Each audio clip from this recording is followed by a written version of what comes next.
Erica asked me if I was a doctor.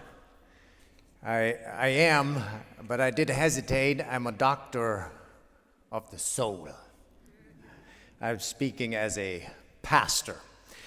You don't have to take notes fast. All my notes, quotes are available on the front pew after I talk, or best right as we break for lunch. And my notes are also available in español. Tengo mis documentos en español también. На русском языке нет. Извините, пожалуйста. I'd like to start with a thesis. I got it from a very famous old commentary on the life of Christ. Quote, "The very essence of the gospel is restoration." There's a rich king who bragged that he could buy anything in the world with his money. But a wise man countered and said, "Your Majesty, there are 4 things your money cannot buy. Number 1, the smile of a baby. Number 2, youth in old age. Number 3, the love of a good woman. Number 4, health gone by." If you don't have health, you don't have anything. A Chinese proverb says that the doctor is only paid when the patient stays well. I have 7 premises and 7 promises for you. Number 1, you might be well familiar with. Premise number 1, the Bible is holistic. And the quote we usually cite is Exodus 15:26, "I, Jehovah, am your healer." What we leave out is that this is a conditional promise. It is tied to lifestyle choices. Psalm 38, verse 3, "There's no soundness in my flesh because of your anger, nor any health in my bones because of my sin." Sin causes sickness, comma. Not all sickness can be directly traced to sin. Psalm 139:14, "I will praise you, for I am fearfully and wonderfully made." Proverbs 3, verse 7 and 8, "Do not be wise in your own eyes. Fear the Lord and depart from evil. It will be health to your flesh and strength to your bones." There are moral, ethical choices in life that will affect your physical health. Proverbs 16:24, "Pleasant words are like a honeycomb, sweetness to the soul and health to the bones." Proverbs 17:22, "A merry heart does good like medicine, but a broken spirit dries the bones." And more on that later. It is very interesting, at a church conference in Acts chapter 15, they got all the leaders of the church together, and they concluded in Acts 15, verse 11, that the Gentiles, everybody, is saved by faith, period, end of discussion, comma. We will give the Gentiles who are saved by faith 4 behavioral lifestyle changes. And 3 out of those lifestyle changes that are given to the Gentiles who are saved by faith, Martin Luther added the word alone. 3 out of 4 deal with your diet. And it's a curious fact that the centerpiece of the word death is eat. 1 Corinthians 6, verse 9 through 20, "Do you not know that your body is the temple of the Holy Spirit who is in you, whom you have from God, and you are not your own? For you were bought at a price. Therefore glorify God in your body and in your spirit, which are God's." We quote this in a health context a lot. It is actually cited by Paul in the context of male-female relationships. But it is interesting that these moral choices affect your health as well. And I used to explain the structure of Bible verses to to college students. These are chiasms. They're neatly structured, A, B, A. You don't know what I'm talking about? Most famous quote in America, John F. Kennedy, do not ask what your country can do for you, ask what you can do for your country. But that didn't really work with my college students either. So I told them in the context of 1 Corinthians 6, 19 through 20, watch your body in relationships. I would tell my college students, Saturday night, do not let a fool kiss you or a kiss fool you. But let us transition to the ministry of Jesus Christ, Matthew 4:23 to 25. There's a summary of how Jesus operated holistically. And I'm careful with the word. I do not want to touch any New Age thinking. But here's the verse. Jesus went about all Galilee. That is interesting to me. When Galilee did not come to Jesus, Jesus went to Galilee. And we're sending you out as health missionaries when this weekend is over. Interesting to me. Jesus went throughout all Galilee. What did he do? Number one, teaching in their synagogues, appealing to the mind intellectually. Number two, preaching the gospel of the kingdom, appealing to the mind and the heart. And number three, that's why we're here today, healing all kinds of sickness, all kinds of disease among the people. So twice we now have Jesus going out into all of Galilee, and he's doing it among the people. So my premise number two is Jesus practiced whole person care. He preached to the mind, taught to the mind, preached to the heart, and he dealt physically with the human body. Why did Jesus heal when the ultimate goal is heaven and salvation? Let me illustrate this to you with an actual case study, doctors, a case study. Matthew 9:22. Jesus says, "Daughter, be encouraged. Your faith has made you whole." And this word made whole in Greek is sozo. Sozo. I want to read to you from a Greek dictionary what this word means, to make whole. For example, English Standard Version, NASB, New King James, Net Translations, they have made you well. The NIV says healed you, and John MacArthur's New Legacy Standard Version translates, "Daughter, be encouraged, your faith has saved you." Do you notice the overlap between saving, healing, made whole, and made well?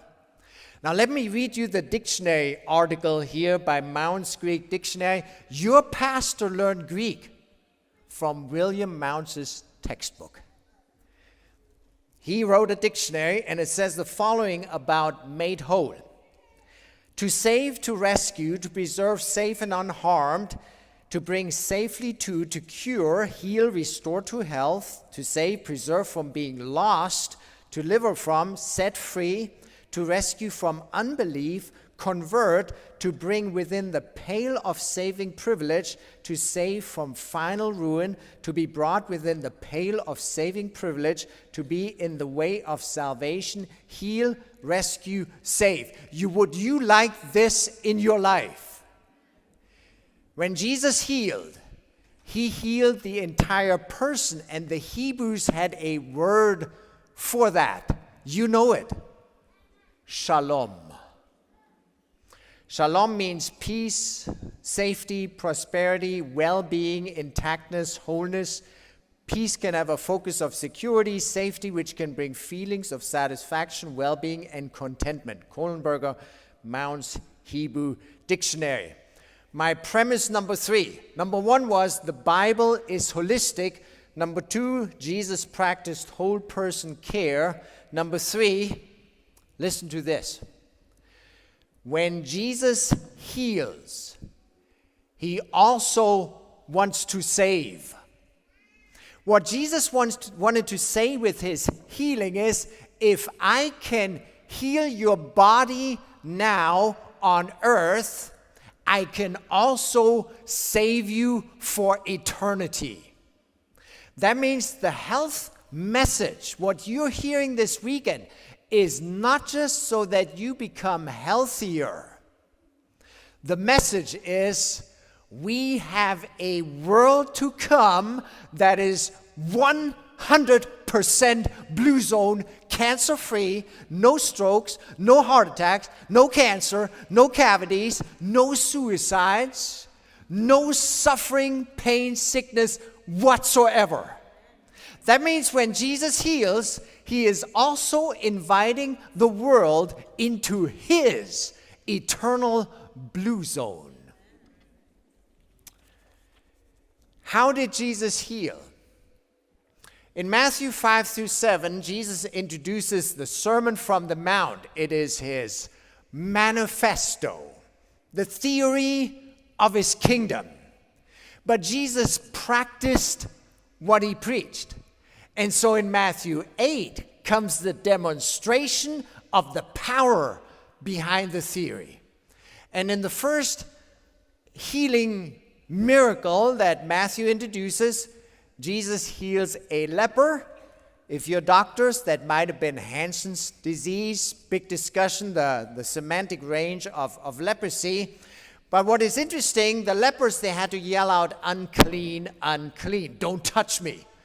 I'm unclean. How did Jesus heal the leper? He touched him. Jesus healed by touching. Now we have a little problem. Jesus is no longer physically present among us. And the eyewitnesses of the miracles of Jesus started to die out, and a new generation no longer had the privilege of Jesus healing physical with touching. And the disciples and the apostles were still human. They died. Now what? And in the next miracle, Jesus changes his method to give us a method. Now watch this. He touched the leper, but then he did something else. He comes to a pagan Gentile centurion. Let me describe him with sanctified imagination. He now comes to a person that does not carry a King James, does not go to church on Saturday or Sunday, is tattooed, I'm not judging you, smokes pot, inhales, eats pork, and drinks beer after his shift is over. And he has a servant who is sick. And Jesus says, well, I'll come and heal him. And the centurion says, I'm not worthy for you to come under my roof. That might cause a riot. And the centurion, the pot-smoking, beer-drinking, inhaling centurion says, only speak the word and my servant is healed. Jesus says, I've not seen faith like that in Israel, in the church. Wow. And then the Bible says in Matthew chapter 8, verse 13, that is the second miracle. The Bible says, his servant was healed that very hour. Let me ask you, how did Jesus heal that servant? Didn't touch him. The word of Jesus is as powerful as his physical presence. His healing power is not limited to be physically present in our midst as he was 2,000 years ago. Jesus' word is as good as his touch. So I'm introducing a prescription medicine to you that is free. When you expose your life to the Word of God, you can experience the healing power of Jesus Christ as effective and efficient as 2,000 years ago. Who did Jesus heal?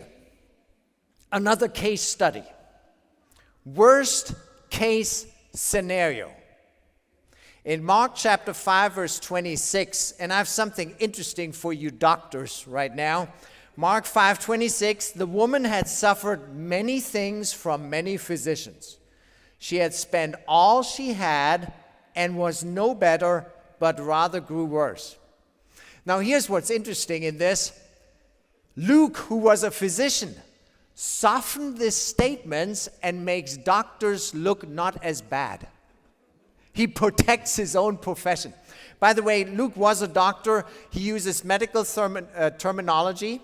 The word therapy is found in the Gospel of Luke, and he has unique miracles, 6 of them that are not found in the other Gospels. 5 of those 6 miracles are medical miracles. And when a paralytic picks up his bed, in Matthew, Mark, it's a bed. In Luke, in Greek, it's a clinic mattress. Clinic. It's where we get the word clinic from. So a medical gospel. So the woman has a disease that is embarrassing. It isolates her socially. She's ashamed. She has tried every intervention possible, and it only grew worse, and now she's also financially broke. Cannot get any worse. Jesus comes to town, and there's this flicker of hope. And in verse 28, it says, "If I may touch but his clothes, I shall be whole." Verse 28. Now watch how this woman progresses. The woman, according to Mark, is, quote, "a certain woman." She has no name. Nicodemus has a name. Peter has a name. That woman is that woman. Ladies, if I approached you and said, "Hey, woman," that's her. The woman. That woman. She touches the hem of Jesus' garments. Now watch what Jesus does.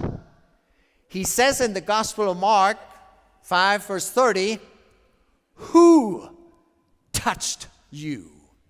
The woman moves from a certain woman, anybody, somebody, to who? Jesus individualizes your case. You're not somebody to Jesus. You're not anybody. You are a person. You are who? So the disciples respond. They don't get it. They usually don't. They look around and say, "Jesus, there's a lot of people here. Somebody bumped into you." What do the disciples do? They unhumanize, unindividualize the woman, and she becomes somebody. Jesus heals her. In Mark 5:34, it says, "Daughter." Let me tell you something, ladies in particular. Jesus will rehumanize you and restore your entire God-given identity to your life. You're not somebody. You're not a certain woman. You're not anybody could have touched you. You are a daughter. You get readopted into the family of Christ. I want to suggest, ladies and gentlemen, that is healing. Premise number 5, Jesus rehumanizes people. And now I would like to introduce to you 7 doctors plus 1. What am I talking about? When I came to America, I was not very religious. I came as an exchange student, and the family I stayed with, they had a bunch of books by the same author on the shelf, and one book was called The Ministry of Healing. My eyes were inflamed from neurodermatitis and psychosomatic low self-esteem. My hands were cracked. Teachers in high school would ask me, is everything okay at home? I was on a prescription strength doses of cortisone, bad for your kidneys. And I thought, I need healing. So I read a book called The Ministry of Healing. And I would like to read to you 3 quotes from that book. Quote, page 127. Pure air, you're counting with me, right? Number 1, pure air, sunlight, temperance, controlling your appetite, rest, exercise, proper diet, the use of water. That's 7. What else? Trust in divine power. These are the true remedies.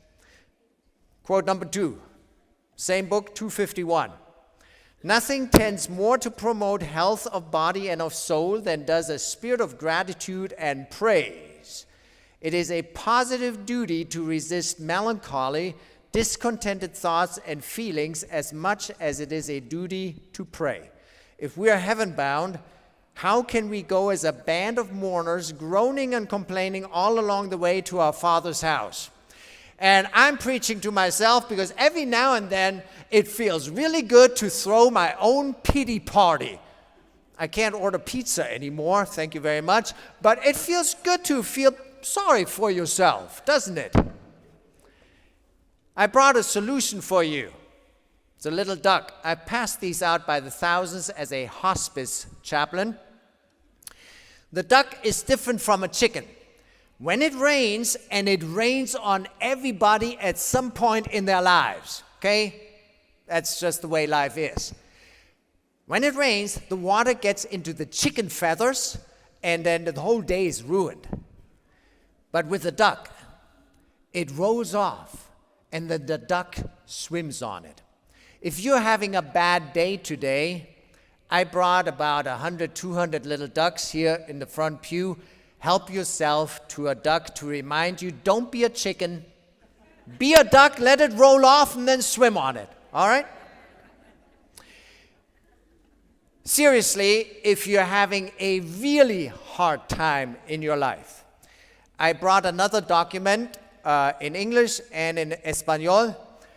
It's my top crisis quotes, an entire page front back on quotes that will help you through a hard time. And yes, I brought it in Spanish as well, mis citas favoritas para tiempos de crisis, which we all have at some point right here front row after the next speaker. So my premise number 6 is, it's a theory of mine, and it looks like studies and statistics prove it right. When you improve the quality of your life, you will automatically improve the quantity of your life. Change the quality, add to the quantity of your life. And you will not just live longer, you will live better in that longer phase. I have one more. And that is an aspect in our lives we all struggle with. It's a huge challenge, and it does not deal with food, exercise, or sleep. It is probably the number 1 stress factor in our lives, and that is relationships, interactions, people around us. By the way, if you have ever thought that somebody is a difficult person, that means conversely that somebody else thinks that I'm a difficult person. As a pastor, as a chaplain, hospice, as a college professor, I developed a 5-step program for my own personal lives to make relationships more positive and more constructive and more healing. Here are the 5 steps. Number 1, love. Love unconditionally. I was holding hands appropriately with a 28-year-old alcoholic who had drunk herself to death. She was on hospice dying. And it was her final phase. Bad relationships, bad choices. And I came with one goal: to genuinely, unconditionally, no questions asked, love this human being that brought it on herself that she was dying at age 28. It did not matter who she was with, who she had been with, what she drank, what she did wrong, what her mom had told her, told you so, shouldn't have done. None of that mattered. As a representative of heaven, my step number one was to love appropriately this fellow human being in her last 5 days. How? There are people in this world that are not lovable. They need that love the most. What if you don't feel loving? Well, love is a gift. It does not come from us. 1 Corinthians 13, love is a gift given from heaven, and we are not buckets. We are pipeline, and we are here to pass on the love that was given to us, and we didn't deserve it ourselves. You want to change the relationships around you? Love. Number 2, listen. I have 2 ears and 1 mouth. That means I need to listen more than I talk. Listening is the highest luxury that you can grant to a fellow human being. I was pastor in San Antonio a long time ago, and some of my acquaintances had such profound problems that I found a Christian counselor to send them to. I couldn't be counselor all day long. And what I found was that 50 minutes, that's 30 years ago, cost $95. Do me a favor, try it. Close your mouth and listen to the person in front of you with undivided attention. It'll change your relationship dynamics. And when you think you're done listening, listen some more. Number 3, why? In order to learn something about that person, I've made it a goal in my life in the last 30 years of ministry to never conduct a funeral or perform a wedding. I've conducted hundreds of them. What do I mean? I want to conduct that person's funeral, not a funeral. I don't want to pull out an old file and reuse Psalm 23 for the next funeral. I want to do that person's funeral. I can only do that if I've listened to them or the family. Same with the wedding. Rarely do I copy a wedding back over. I want to do that couple's wedding, not a wedding. I can only do that if I love, listen, and learn. Start practicing an intense interest in your fellow human being. It'll make a huge difference in your life. My next step is step number 4. Love, listen, learn. Lead them one step. Very important. Not what I think they ought to do, but my question is, what is the most constructive, helpful step for them in their life situation? Not what Ingo thinks. What do they need right now? And sometimes as a hospice chaplain, that did not mean deep theology and counseling. That meant me running to Aldi or Walmart or H-E-B and buying groceries because the kitchen was empty. What do they need? What's the next positive step? Finally, number 5, leave something behind. It's sometimes hard to judge, should I leave my visit after 10 minutes or after 2 hours? Sometimes I've gotten it right, sometimes wrong. I left too soon or I left too late. But my goal is to leave something behind. I learned it from Jesus. He left us something behind where in his physical absence, there is still good news lingering, and I do that with little stuffed animals. Sally got the first one this morning. Yeah, I'm looking at you.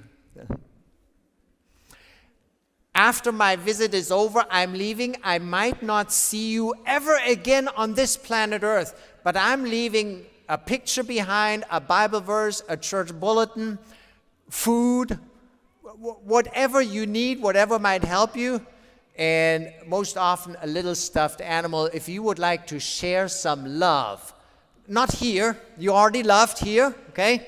If you want to leave some love, during the week, I brought several hundred little bears where you can take one and then tell somebody this week that you care about them with a little bear. Love, listen, learn, lead, and leave something behind. So my premise number 7. Time is up. Bible is holistic. Jesus practiced whole person care. Jesus heals to save. Jesus' word is good as his touch. Jesus rehumanizes people. Quality of life will increase quantity of life. And number 7, we live to love. It's our life purpose. Conversely, to love is to live. Question to you, and then I greet you with a Bible prayer. John 5, verse 6. Do you want to be made whole? 3 John chapter 2, Beloved, I pray that you may prosper in all things and be in health, just as your soul prospers. I wish you shalom.